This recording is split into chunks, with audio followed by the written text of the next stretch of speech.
અને આ વર્ષે ચોમાસું સારું થાય તેવી પ્રાર્થના સાથે જૂનાગઢ પ્રાચીન મંગનાથ મહાદેવ મંદિરે શિવલિંગને જળમગ્ન કરવામાં આવ્યું હતું। નાગરવાડા વિસ્તારમાં આવેલા પ્રાચીન મંદિરમાં વર્ષોથી ચાલી આવતી પરંપરા અનુસાર જળયાત્રા કે જળ મનોરથનું આયોજન કરવામાં આવ્યું। આમાં ગર્ભગૃહમાં ભગવાન શિવના શિવલિંગને પાણીમાં ડુબાડી રાખવામાં આવ્યું। આ પરંપરા કોઈ રસ્તા પર નીકળતી યાત્રા નથી, પરંતુ મંદિરની અંદર જ શિવલિંગને જળમાં તરબોળ કરવાનો એક વિશેષ પ્રયોગ છે। ભક્તોનું માનવું છે કે આરાધનાથી વરુણદેવ પ્રસન્ન થાય છે, સારો વરસાદ વરસે છે। આ વખતે પણ મોટી સંખ્યામાં શ્રદ્ધાળુઓ ઉપસ્થિત રહ્યા।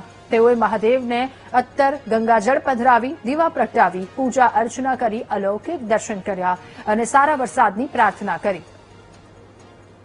જેઠ સુદ પૂનમ આ દિવસે માંગનાથ મહાદેવ મંદિરમાં વર્ષો જૂની પરંપરા પ્રમાણે જળ મનોરથ કરવામાં આવે છે, જેને આપણે જળ યાત્રા તરીકે પણ ઓળખીએ છીએ, જળ પ્રયોગ તરીકે પણ ઓળખીએ છીએ।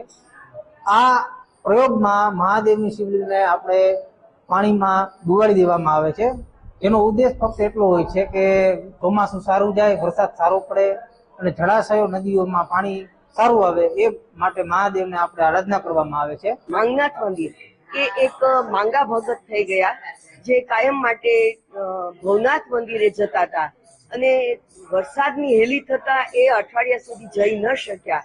તો ભગવાને તેને કહ્યું કે હવે તું નહીં આવતો મારી પાસે, પણ હું તારી પાસે, કારણ કે એને એવો નિયમ હતો કે જો એ ભવનાથના દર્શન ન કરે તો અન્ન જળ પણ ન લે।